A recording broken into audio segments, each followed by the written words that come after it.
রুমের থেকে পুরো সমুদ্র দেখা যাচ্ছে।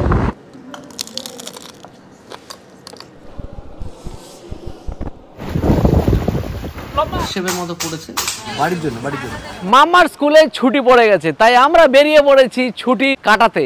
তো চলে আসলাম তাই আজকে বাংলার অন্যতম সমুদ্র সৈকত মন্দারমণিতে দুর্দান্ত অসাধারণ একটা রিসর্টে, যার নাম পার্থ কিং বিচ রিসর্ট। রিসর্টটা বিরাট বড় দেখতে পাচ্ছি, তো জবরদস্ত এনজয় হবে। আমি আমার মাম্মা আছে, সবাই মিলে আজকে 24 ঘন্টা জবরদস্ত এনজয় করব এবং এই রিসর্টটায় যা যা আছে সবই আপনাদের সামনে তুলে ধরবো। পার্থ কিং বিচ রিসর্টের ভিতরে ঢুকেই আই এম তো অবাক, মানে এতটা বড় সমুদ্র কিন্তু দেখুন একদম দেখা যাচ্ছে, মানে সমুদ্রের পাড়েই সেইখান থেকে শুরু করে প্রায় 200 মিটার লম্বা মনে হবে এত বড় রিসর্ট। আর রিসর্টের মধ্যে একটা গিটার আকৃতি একটা যে এত সুন্দর সুইমিং পুল, সেটা দেখে সত্যি মন খুশ হয়ে যাচ্ছে। আর উল্টো দিকে তোমার একটা বিরাট বড় বিল্ডিং আছে, এখানে প্রচুর রুম আছে, তার সঙ্গে নিচে রিসেপশন কাম রেস্টুরেন্ট আছে। আর এই পাশে দেখা যাচ্ছে যেগুলো পাঁচটা করে 10টা দেখতে পাচ্ছি কটেজ আছে। আর প্রত্যেকটা কটেজে ফার্স্ট ফ্লোর গ্রাউন্ড ফ্লোর করে দুটো করে পার্ট করে রুমও আছে। তো আমরা এই ফার্স্টে যে কটেজ আছে এই কটের সাথে নিয়েছি দুটো রুম, একটা গ্রাউন্ডে একটা ফার্স্ট ফ্লোরে। রুমটা দেখে তো সত্যি ফাটাফাটি লাগছে, 300 স্কোয়ার ফিটের রুমটা হবে বলে মনে হচ্ছে। আর দেখুন কিং সাইজের একটা করে বেড দিচ্ছে, সেখানে টাওয়াল তো থাকে, আর প্লাস দেখুন সোফা, টি টেবিল, দুটো চেয়ার আছে, টিভি আছে, মডার্ন অ্যামিনিটি সহ সবই আছে। কি বলো, কেমন লাগছে? বিরাট বড় রুম, মামা বিশেষ করে এখানে খেলতে পারবে ভালো। মডার্ন অ্যামিনিটি যুক্ত দুর্দান্ত ওয়াশরুম, আর ডেন্টাল কিট আছে, মিনি ফ্রিজ, আর সাথে টিকিট। পার্থ কিং বিচ রিসর্টের সামনেই তো একদম সমুদ্র আসে, সেখানে একটা একটু রুম একটু দেখে নিই কি রকম হতে পারে। তো কটেজগুলোর প্রত্যেকটাই মোটামুটি এক, যেরকম ভাবে আমাদের রুমটা ছিল এটাও সেম, শুধু একটাই বেনিফিট যেটা, সেটা হচ্ছে সি ফেসিং বেড, মানে বেডে থেকে সমুদ্র দেখতে পারবেন। রুমের থেকে পুরো সমুদ্র দেখা যাচ্ছে, এটাই স্পেশালিটি। পুরো গার্ডেনটাকে আপনি ওয়াচ করতে পারবেন, প্লাস এখান থেকে পুরো রিসর্টের অংশটাও দেখা যাচ্ছে এই সাইডে।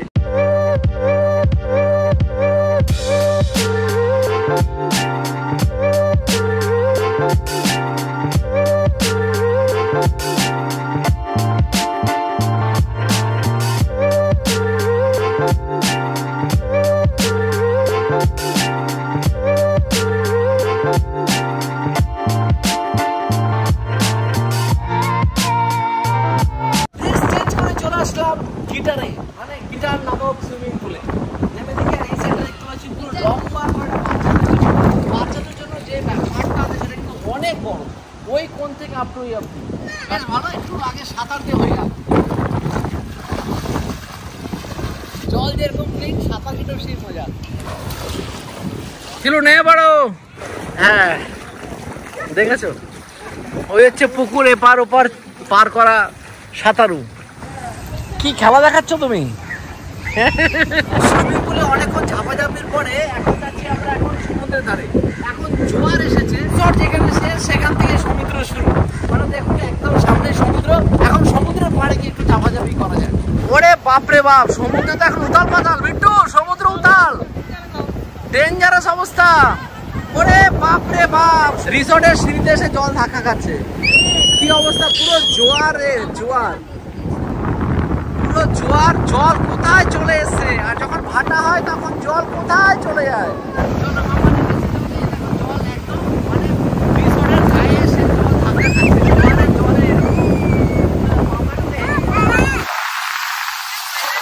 জবরদস্ত ঝাপাঝাপির পরে ফ্রেশ হয়ে চলে এসেছি আমাদের রেস্টুরেন্ট পার্টি, আর সেখানে নিয়ে নিচ্ছি বেশ কিছু খাবার দাবার। দুপুরে খাওয়ার জন্য 4 জন আছি, 4 জনের জন্য বেশ কিছু খাবার দাবার নিয়েছি। এবং স্পেশালি এত খিদে পেয়েছে, একে সুইমিং পুলে ঝাপাঝাপি, তারপরে সমুদ্রে গিয়ে ঝাপাঝাপি, মানে দুটোর পরে অবস্থা শোচনীয়।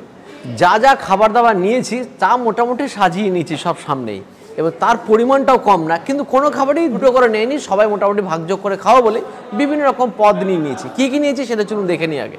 ঝুরঝুরে আলু ভাজা, ভেজ ডাল, আলু পোস্ত, আলু পটলের রসা, পার্শে ঝাল, প্রন মশালা, ক্র্যাব মশালা বা কাঁকড়া ঝাল, চিকেন কারি, মটন কারি, আমের চাটনি, পাঁপড় ভাজা। তো শুরু করছি বাসমতি চালের ভাত, সাথে আছে ঝুরঝুরে আলু ভাজা। তো নিয়ে নিচ্ছি ভেজ ডাল, যা আমাদের মুগ মুসুর দিয়ে মিক্স করা বেশ কিছু ভেজিস দেওয়া ডাল থাকে। জবরদস্ত খিদে পেয়েছে,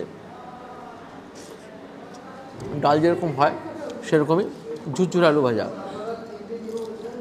বাদাম কারি পাতা দিয়ে ঝুরঝুরে আলু ভাজা, কিন্তু মুচমুচে ভাবটা একটু কমে গেছে, টেস্ট লেভেল বেশ। ভেজিসের মধ্যে অনেক কিছু আছে, তো একটা নিয়েছি আলু পোস্ত, ডাল ভাত, তার সাথে ভেজিস হিসাবে কিন্তু আলু পোস্ত, আলু পটলের তরকারি, দুরকমই আছে। আলু পোস্তটা দুর্দান্ত বানানো, স্পেশালি কাঁচা তেলে ভালো ফ্লেভার, আর পোস্তের ফ্লেভার কিন্তু ভালোই আছে। এবার নিচ্ছে একটু আলু পটল রসা বলতে পারেন এটা, এখানে আলু পটলের রসাটা খুব ভালো হয়।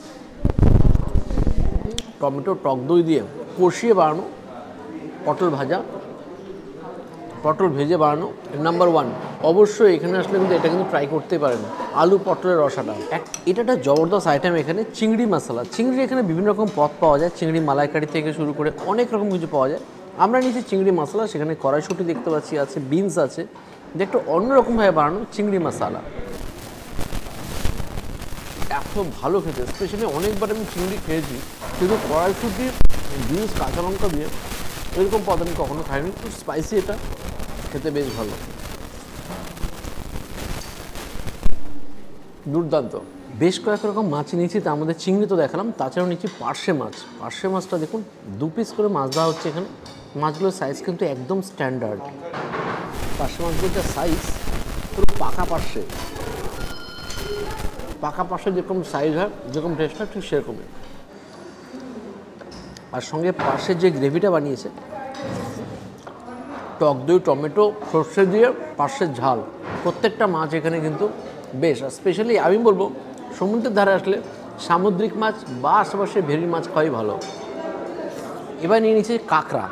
কাঁকড়া আমার খুবই ফেভারিট। সমুদ্রের ধারে আসলে পরে বিভিন্ন জায়গাতে আমি কাঁকড়া অবশ্যই খাওয়ার চেষ্টা করি। এখানে দেখতে পাচ্ছি 2 পিস করে কাঁকড়া দেওয়া হচ্ছে এক প্লেটে। এই দেখুন মাঝারি সাইজের কাঁকড়া। কাঁকড়ার মশলার কালারটাও দেখুন, জবরদস্ত কালার। আর কাঁকড়া দেখলে পরে তাই আমি পাগল হয়ে যাই। আগে আমি এটাকে ভেঙে নিই, 2 হাতই ব্যবহার করতে হচ্ছে, কিছু করার নেই।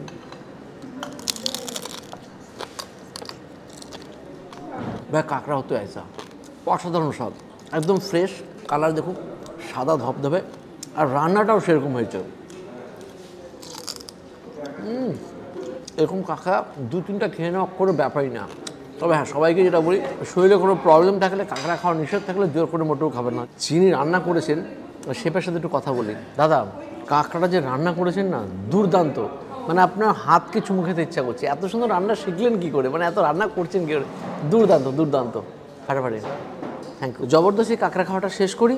তো আমার খাওয়াটা শেষ হয়, মাটন আজকে খাবো না, কারণ কাঁকড়ায় বেশি করে মনোযোগ দিই। 2 কাঁকড়া খাচ্ছি, তার আগে পার্শে খেয়েছি, চিংড়ি খেয়েছি। এই যে ভিতরের শ্বাসটা থাকে না, কাঁকড়ার এই ভিতরের শ্বাসটাই হচ্ছে মেন। এখানে হচ্ছে খেলা, পুরো ক্রিম, পুরো মাখন। আমি নিয়ে বসেছি চিকেন, নরম আছে। মামার অলরেডি চিকেন একটা খাওয়া হয়ে গেছে। মামা চিকেন দিয়ে মেনলি ভাতটা খেলো, একদম কম ঝাল দিয়ে চিকেনটা করেছে। চিকেনটা ভালো খেতে। তো এবার আমি বসে পড়েছি একটা তাগড়াই সাইজের পমফ্রেট মাছ নিয়ে। দেখছেন, আফসোস নেই, অ্যাকচুয়ালি আমার কপালটা খারাপ, আমি চিংড়ি আর কাঁকড়া খেতে পারি না, তাই জন্য এইটা আমি হাতছাড়া করে নিই। বস দাদার থেকে আমি ছিনিয়ে নিয়েছি এরকম সাইজের একটা পমফ্রেট। এই মাছের যা সাইজ, ওজন, এটা চোখ বুঝে আমাদের এখানে 1100-1200 টাকা কিলো হবেই। এটা সর্ষে পোস্ত দিয়ে বানানোর পমফ্রেট। একটু নিয়ে নিই ঝোল। তাগড়া সাইজের একখানা পমফ্রেটের তাগড়া সাইজের একটা কামড় তো বসাতেই হবে না।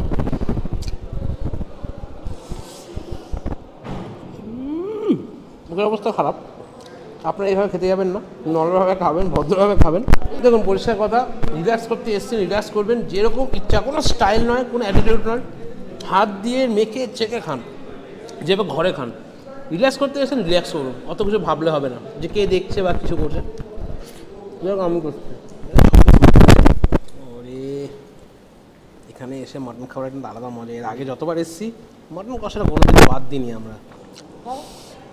লাল লাল কুচি কুচি মটনের ঝোল থাকলে চুপ করে বসে থাকা যায়। ওখানে আগে শুরু করে দিয়েছি। কিছুদিন আগে দাদার কাছে বলেছিলাম, দাদা অনেক দিন এরকম ঝরঝরের রাইস আর মটনের ঝোল খায় না। সেটা মটনদার মধ্যে এসে পূরণ হবে সেটা ভাবিনি। আলাদাই একটা লেভেল। মটন কষা খাচ্ছে মন্দারমণির বিচে বসে, আই মিন রিসর্টে বসে, বিচের পাশে রিসর্টে বসে। Parking beach resort. মটন খুলে যাচ্ছে পুরো কচি। মন্দারমণি যতবার এসেছি মটনকে কিন্তু আলাদা সুখ পেয়েছি আমরা। সন্ধ্যাবেলাতে এসেছি আমরা বিচের ধারে, আমি আর মামা। এসে দেখতে পাচ্ছি যে এখানে রীতিমতো ভাটা হয়ে গেছে, জোয়ারের সময় এখানে সব জল ছিল, ভাটা হয়ে গেছে। এখন মামা বলছে এখানে নামবে, দেখি মাম্মাকে নামাবো কিনা ঠিক নেই, এত হাওয়া, হাওয়ায় আমাদের অবস্থা নাই। মামা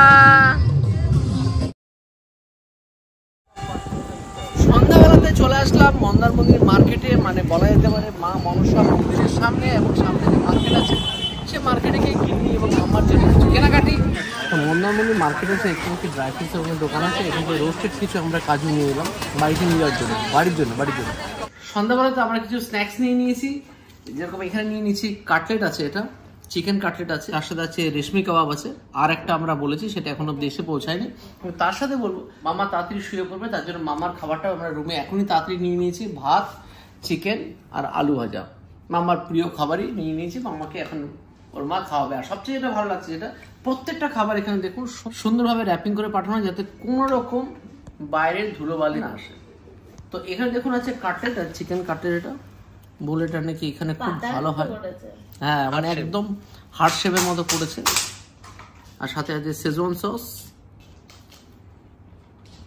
দুর্দান্ত খেতে, এটা এত সুন্দর হয় ভাবতে পারিনি। এটা অ্যাকচুয়ালি কাটলেট বানিয়েছে, সেরা খেতে।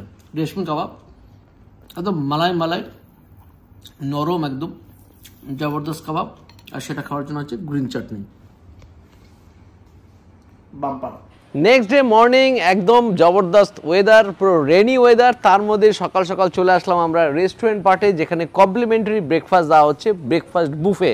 সেখানে গিয়ে দেখি কি কি আছে, জুস, ব্ল্যাক টি, মিল্ক টি, আর তার সাথে কফি, ফ্রুট, টোস্টেড ব্রেড, জাম আর বাটার, লুচি, ঘুগনি, পাস্তা, টি, সাম্বার।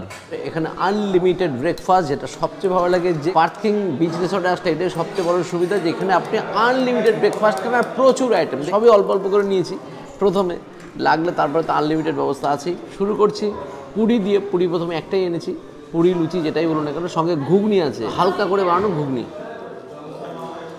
লুচিটা কিন্তু বেশ খেতে। তোমার ব্রেড কেমন লাগছে? বাটার একটু বেটার ঠান্ডা হয়ে গেছে, ওকে ওকে।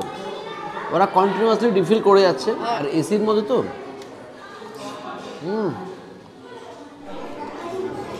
ফুড হিসাবে আজকে আছে তরমুজ, অন্যদিন অন্য কিছু রাখেন, ঘুরিয়ে ফিরে সব কিছু ওনারা রাখেন। তা ছিল, আমি পাস্তা নিলাম না, ইডলি, তার সাথে সাম্বার, জব্বর খেতে, তার সাথে বেশ কিছু ভেজ সহ কারি পাতা দিয়ে সাম্বার, সাম্বারটা রিয়েলি ফাটাফাটি খেতে, আর সঙ্গে কোকোনাট চাটনি। খাবারের মান কাল থেকে দেখছি আমরা ভালো মানের খাবার দাবার এনারা মেনটেন করছে। আমি জাস্ট সিমাইটা খেয়ে দেখিয়ে দিই, পরে ধীরে ধীরে খাচ্ছি আমি। জবরদস্ত। পার্কিং বিচ রিসর্ট এখন এত ভিড় হচ্ছে তা বলার মতো না, উইকডেজে এত ভিড় তা বলার মতো না। ভিড়টুকু দেখিয়ে দাও যে মর্নিংয়ের কী অবস্থা, জবরদস্ত ভিড়। আর কারণ মর্নিংয়ে এই ব্রেকফাস্টটা যেহেতু কমপ্লিমেন্টারি, সবাই একটা পার্টিকুলার টাইমের মধ্যে সবাইকে আসতে হয়, তাই দেখে বুঝতে পারছে যে পুরো রেস্টুরেন্ট চাকাচাক ভিড় একদম। তাও তো এখন অনেক আসেনি। ব্রেকফাস্টে আমরা চরম হ্যাপি। লাস্ট 24 ঘন্টা দুর্দান্ত ফাটাফাটি এনজয় করলাম, মানে এত ভালো লাগলো। পার্কিং বিচ রিসর্টটা বলার মতো না, স্পেশালি এখানকার অ্যাকোমোডেশন, ফুডিং, লজিং, সার্ভিস মানে জাস্ট অসাধারণ। না স্পেশালি বলবো এই গিটার কৃতি যে সুইমিং পুল, সেটা সকলকে মানে এতটাই মোহিত করছে যে এখান থেকে পারলে ঘুরতেই চাইছে না। এখন তো সকাল সকাল সারা দিন জবরদস্ত এনজয় হয়েছে, প্রচুর খাওয়া দাওয়া যা করেছি সবই তুলে ধরেছি। অ্যাড্রেসটা হলো মন্দারমণি থানার ঠিক পাশেই। এখানে গুগল লিঙ্ক আমি দিয়ে দেবো, সেই গুগল লিঙ্ক দেখে আপনারা আরামসে চলে আসতে পারেন। তাছাড়া এনাদের কন্ট্যাক্ট ডিটেলস স্ক্রিন এবং ডেসক্রিপশন দুটো কাজে রইল, ফোন করে সরাসরি বাকি কথা বলবেন।